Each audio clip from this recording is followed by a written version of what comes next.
오늘 함께 나누는 하나님의 말씀 제목은요, 비유의 이유. 라임 좋죠? 비유의 이유.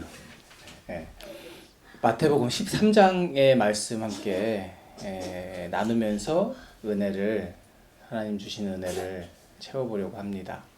여러분, 비유 그러면은 비유가 뭔지 아세요? 비유? 사전에서 이렇게 비유를 찾아보면 설명이 나와요. 표현하려고 하는 어떤 대상을요, 빗대어서 나타내는 또 다른 표현인데, 그 표현하고자 하는 대상에 대해 특별한 의미나 효과를 얻기 위해서요, 일상적, 표준적, 그러니까 보통 생각하는 것을 벗어나서 또 다른 방법으로 설명하는 방법을 비유라고 합니다. 상대방이 알고 있는 것, 혹은 관심이 있는 것, 이런 것에 대해서 비유를 들어서 설명하게 되면요, 그 설명하고자 하는 것에 대한 또 다른 시각에서 이렇게 볼 수 있게 만들어주기 때문에 더 입체적으로 새로운 관점에서 그것을 설명할 수 있게 되고, 이해하는 입장에서도 더 새롭게 볼 수 있게 되는 거예요.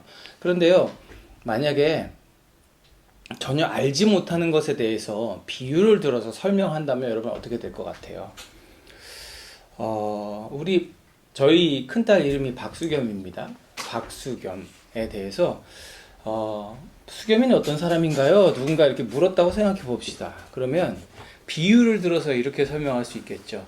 그 아이는 마치 봄에 핀 꽃과 같은 아이입니다. 이렇게 비유를 들어 설명하면, 지금 제가 봄에 핀 꽃과 같은이라는 표현은 무엇을 나타내기 위한 것이었을까요? 뭔가 푸르르고 생기가 있고 예쁘고 정말 이 대자연의 아름다움을 느끼게 해주는 상큼한 그런 아이다. 그 얘기를 하고 싶은 거였을 거예요. 그럼 제가 저희 둘째 아이 박은겸에 대해서, 박은겸이라는 아이는 어떤 아이인가요? 하고 누가 물었을 때, 그 아이는 박수의 사람입니다 라고 말한다면요, 이 비유에는 뭘 표현하고 싶은 마음이 들어있는 걸까요? 평소에 박수 치면서 노래하고 뛰고 이런 것을 너무 좋아하는, 은겸이를 생각하면 박수가 떠오르는 그런 아이입니다 라는 것을 제가 그렇게 표현하고 싶어서 얘기하는 걸 겁니다. 그런데요, 박수겸이 누군지 박은겸이 누군지 전혀 관심 없는 사람한테 봄에 핀 꽃과 같은 그 아이에 대해서 아십니까? 이러면 그 사람이 알까요? 모를까요? 조금은 알고 있어야 하고 조금은 관심이 있어야 하는 사람에게 이게 통하는 거지요. 전혀 모르는 사람한테는요, 이게 무슨 스무고개도 아니고 이게 뭐야?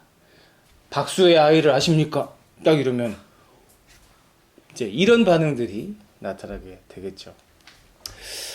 그래서요, 이 비유라고 하는 건요, 어떤 사람에게 어떤 것에 대해서 사용하느냐에 따라서 이 효과가요, 극명하게 달라집니다. 관심 있고 아는 무언가에 대해서 비유를 들어 설명하면 더 깊이, 더 자세하게, 또 다른 관점에서 그것에 대해 알 수 있겠지만, 모르는 것에 대해서, 잘못 알고 있는 것에 대해서 비유로 설명한다면요, 완전히 엉뚱한 의미를 이해하게 되거나, 그게 도대체 뭔데? 하고 그것에 대해서 무시하게 되는 결과를 가져오게 되죠. 오늘 마태복음 13장을 보면요, 예수님께서 쭉 제자들과 무리, 그러니까 예수님을 쫓아다니는 사람들에게 말씀을 하셔요. 마태, 마가, 누가 복음을 보면요, 예수님이요, 정말 비유를 많이 쓰신다는 걸 알 수 있습니다. 그래서 저는 이 비유 전문가가 아니신가, 예수님이, 그런 생각을 하곤 합니다. 그리고 요한복음 보면 참 많이 쓰이는 표현이요, 나는 뭐뭐다, 나는 뭐뭐다, 이렇게 예수님이 스스로를 뭐라고 말씀하시거든요. 그것도 또 하나의 비유적 표현이라고 볼 수 있겠죠. 그래서 예수님에 대해서 써있는 이 복음서, 마태, 마가, 누가, 요한을 보면요, 예수님의 일상 언어, 그러니까 예수님이 제자들과 무리들에게 사용하셨던 일상의 언어가 평범한 언어가 이 비유로 가득 차 있다는 것을 우리는 알 수 있게 됩니다. 그런데 오늘 특별히 마태복음 13장을 보면요, 정말 다양한 비유들이 이 마태복음 13장 한 장 안에 쓰이고 있다는 걸 우리가 알 수 있습니다. 씨 뿌리는 사람의 비유도 나오고요, 밀과 가라지의 비유도 나오고요. 지금 제가 비유 설명할 때 그 얘기하고 떠오르시면 좋을 것 같은데 나중에 자세하게 설명해드릴 기회가 있으면 좋겠어요. 겨자씨와 누룩의 비유 얘기도 있고요, 밭에 숨겨진 보물에 대한, 그리고 좋은 진주를 찾는 상인에 대한, 물고기 잡는 일에 대한 비유, 그 얘기도 있고요, 새 것과 낡은 것으로 비유하신 이야기도 거기에 있습니다. 이 모든 지금 제가 말씀드린 비유의 얘기가 마태복음 13장 한 장 안에 다 담겨 있어요. 그러니까 이 13장은요 정말 비유로 가득 차 있다고 해도 과언이 아닙니다. 예수님께서 이렇게 비유를 막 쓰시면서 설명하시는데요, 제자들이 찾아와서 예수님한테 이렇게 묻는 거예요. 10절에 보면요, 어찌하여 그들에게 비유로 말씀하십니까? 여기서 그들이 누굴까요? 지금 제자들이 예수님께 묻는 거예요. 바리새파 사람을 포함한 제자가 아닌 다른 사람들, 거기 예수님을 쫓아온 그 바리새인, 율법 교사들, 그리고 예수님께 관심 있는 사람들, 이런 사람들이 거기 많이 있었을 거 아니에요? 근데 제자들 보기에는 예수님이 그 사람들한테 가르침을 주실 때 자꾸 비유를 쓰시는 거예요. 궁금했던 거죠. 그러니까 제자들이 물어봅니다. 예수님, 왜 자꾸 그 사람들한테 비유로 말씀하세요? 그냥 촥 다이렉트로 촥 이렇게 말씀해 주시지 왜 자꾸 비유로 말씀하세요? 그러니까 예수님 뭐라 그러세요? 예수님께서 너희에게는 예수님께서 말씀하세요. 너희에게는 하늘나라 비밀 아는 것을 허락해 주셨지만 다른 사람에게는 그렇게 해주지 않으셨다. 여기 여러분 잘 보셔야 돼요. 예수님께서 사람을 구분하고 계세요.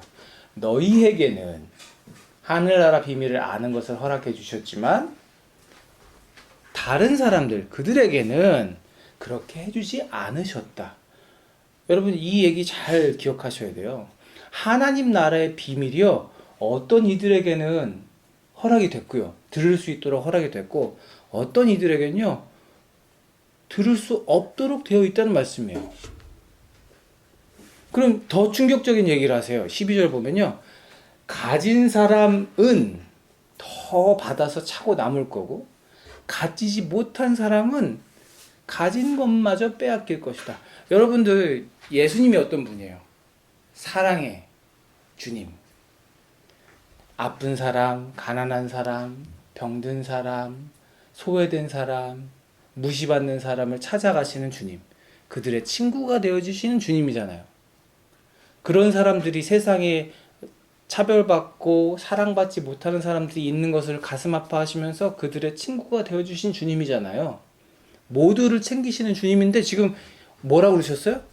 가진 사람은 더 받아서 차고 남을 거래요. 그리고 가지지 못한 사람은 그 갖고 있는 것마저도 빼앗길 거래요. 이러면 안 되는데. 그런 생각 안 드세요? 그러면서 이렇게 예수님께서 비유의 이유를 설명하십니다. 오늘 설교 제목이에요. 제가 가끔 설교 제목 물어보는데 비유의 이유에 대해서 설명하세요. 13절에 내가 그들에게 비유로 말하는 이유는 그들이 보아도 보지 못하고 들어도 듣지 못하고 깨닫지도 못하기 때문이다. 내가 아무리 이렇게 비유로 말해도 걔네들이 보지도 못하고 듣지도 못하고 깨닫지도 못해. 여러분 그러면 여기서 중요한 질문을 던져야 합니다.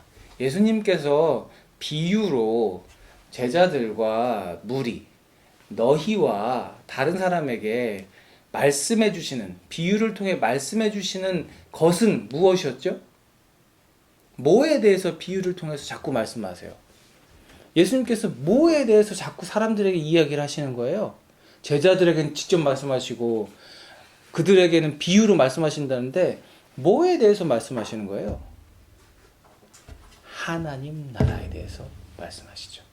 하늘나라, 아버지 하나님께로 가는 그 길과 아버지 하나님의 나라에 대해서 말씀하시는 거예요. 그러니까 정리해보면 예수님께서 하나님께서 원하시는 말씀, 하늘나라에 대한 말씀을 선포하시는데 비유를 통해 선포하시는 이유가 들을 귀 있는 자는 듣고 깨닫고 들을 귀가 없는 자는 들어도 깨닫지 못하게 하기 위함이다. 이 말씀, 내가 온 것을 보도록 하여서 보고 깨달을 수 있는 자들은 깨닫게 하고 나를 보고도 깨닫지 못하는 자들은 내가 막 기적을 행하는데도 내가 누군지를 알아보지 못하는 자들은 보고도 이해하지 못하게 하려 합니다. 비유의 이유는 그런 겁니다. 마태복음 13장 34절 35절을 보면요, 예수께서 이 모든 것을 비유로 무리에게 말씀하셨다. 비유가 아니고서는 아무것도 그들에게 말씀하지 않으셨다. 그들에게 비유가 아니고는 말씀을 안 하셨대요. 근데 이게 뭘 위함이래요?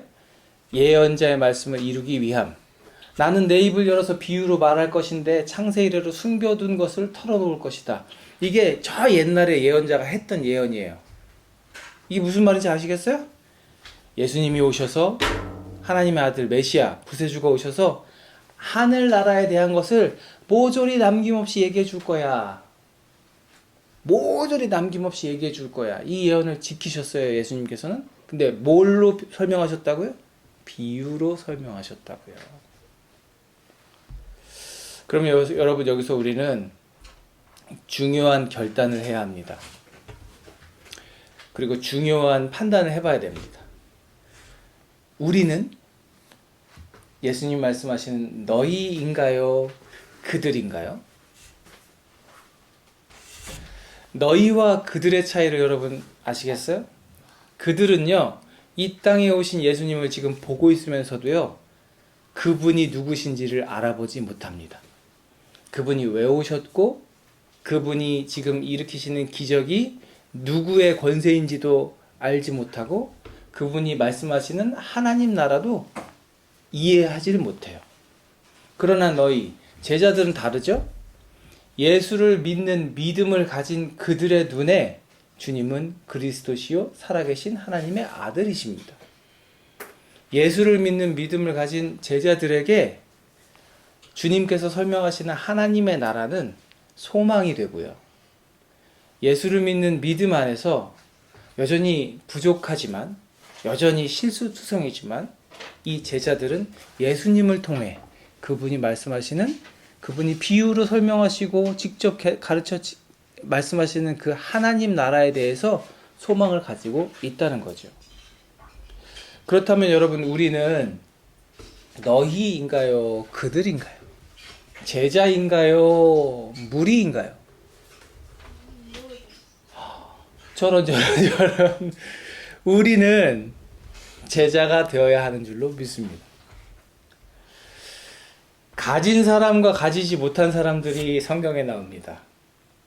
예수님을 믿는 믿음을 가졌고, 예수님께서 허락하신 하나님 나라에 대해 소망을 가졌고, 예수님께서 보내신 성령을 내 안에 가진 사람들은요, 복이 있는 줄 믿으시기 바랍니다. 오늘 주님께서요, 제자들에게 그러세요. 야, 쟤네들 내가 비유로 하나님 나라를 아무리 설명해도 이해 못해. 쟤네들 성경 잘 안다고 하는데 내가 그 성경에 기록된 말씀을 다 지금 이루고 있는데 그걸 보지 못해. 들을 귀가 없고 볼 수 있는 눈이 없어. 그러나 너희들은 복이 있지 않니? 왜? 지금 날 보고 있잖아. 날 믿는 믿음으로 날 보고 있잖아. 내가 하나님께서 보내신 아들이라는 것을, 구세주라는 것을 믿는 믿음을 가지고 나를 보고 있잖아. 그러니까 너희는 복이 있다. 그러면서 아까 우리가 섬뜩하게 들었던 그 말씀, 가진 사람은 더 많이 갖게 될 것이고 없는 사람들은 그 조금 가지고 있는 것마저도 잃어버릴 것이다. 여기서 가진 게 뭐예요? 돈? 이게 아니에요. 예수를 믿는 믿음, 말씀. 말씀으로, 말씀이시고 이 땅에 오신 하나님이신 예수 그리스도를 믿는 믿음을 가진 이들은 더 가지게 될 것이고, 주를 바라보는 그 믿음, 그 주를 보는 눈과 귀가 없는 그들은 가지고 있다고 이야기하는 그 알량한 지식마저도 쓸모없는 것이 될 것이다. 주님께서 말씀하시는 겁니다. 분명하고 선명하게 우리가 기억해야 하는 건요, 예수를 믿는 믿음의 사람이 되어야 한다는 것인 줄 믿으시기 바랍니다. 그래야 우리는 너희가 될 수 있어요. 제자가 될 수 있다는 거예요. 들을 귀, 볼 수 있는 눈을 가지지 못한 사람들, 아니 그걸 가지려는 마음조차 없는 사람들은요, 아무리 주님이 앞에 계셔도 도대체 이 사람이 누군지, 왜 나타나서 우리의 자리를 위협하는지, 왜 사람들한테 인기가 좋아져가지고 우리의 설 자리를 얻게 하는지를 책잡고 공격하고 십자가에 보내게 될 뿐이에요. 그러나 주를 믿는 믿음을 가진 우리에게 주님은 십자가를 지시고 온 세상의 죄를 해결하신 예수 그리스도가 되시는 줄 믿으시기 바랍니다. 주님께서 오늘 마태복음 13장에서 말씀하세요. 들을 귀 있는 사람은 하늘나라에 대한 비유를 들으라. 들을 귀 있는 사람은 하늘나라에 대한 비유를 들으라. 귀 있는 사람은 들어라. 그러므로 내가 진정으로 말한다. 누구든지 하늘나라를 두고 하늘나라는 그러니 귀 있는 사람은 들어라. 이 13장의 말씀을 요약하면 결국 이건 거예요. 들을 귀가 있는 사람은 하늘나라에 대한 비유를 들으라. 간절히 바라기는 여기 있는 저와 여러분 모두가 예수님을 믿는 믿음 안에서 날마다 제자로 살아갈 수 있기를 축복합니다. 그 믿음을 가지고 주님을 바라보며 주님을 따르며 그렇게 주님께서 말씀하신 대로 그 믿음 가진 자이기 때문에 그 가진 것이 점점 더 많아지고 흔들림 없는 믿음으로 우리 안에 자리 잡게 되는 놀라운 복이 우리 가운데 있게 될 줄 믿습니다. 누구를 믿으라고요? 하나님을 믿고 하나님이신데 이 땅에 우리의 죄를 위해 오신 누구를 믿으라고요? 예수를 믿으라고요. 그 예수를 믿는 믿음을 가진 우리는 누구라고요? 주님의 제자라고요. 그 믿음 가지고 제자 되신 여러분, 그 믿음 가지고 오늘도 승리하는, 우리 삶의 자리에서 승리하는 우리 모두가 되시기를 주님의 이름으로 축복합니다. 기도하겠습니다. 하나님 감사합니다. 귀 있는 자는 들으라. 주님께서 말씀하십니다.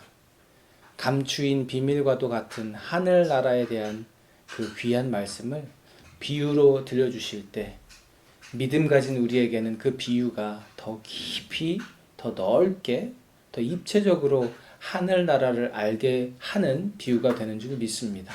그러나 믿음 없이 그 비유를 들었던 그 예수님 당시에 많은 이들이 그랬던 것처럼 하늘나라를 잃어버리고 오신 예수님을 보지 못하는 일이 이 땅 가운데 너무나도 많이 있는 줄 압니다. 하나님, 우리를 사용해 주시고 믿음 가진 우리들, 예수를 믿는 믿음으로 주님을 바라보는 우리들을 통해서 우리의 이웃들이 예수를 알게 하시고 하늘나라의 비밀을 발견하게 하시기를 간절히 원하오니 우리를 사용하여 주옵소서. 우리의 삶의 현장에서 예수를 믿는 믿음으로 빛이 나는 우리 모두가 되게 하여 주옵소서. 이제는 우리 구주 예수 그리스도의 은혜와 아버지 하나님의 무한하신 사랑하심과 성령님의 내주 교통하심이 주를 믿는 믿음으로 충만하기를 소망하며 그 믿음으로 주를 바라보며 주께 듣기를 간절히 원하며 그렇게 말씀과 기도의 사람으로 서기로 결단하는 여기 있는 우리 모두 위에, 우리 교회 위에, 가정 위에, 저들의 삶의 현장 위에 이제로부터 영원토록 함께 하시옵기를 간절히 축원하옵나이다. 아멘.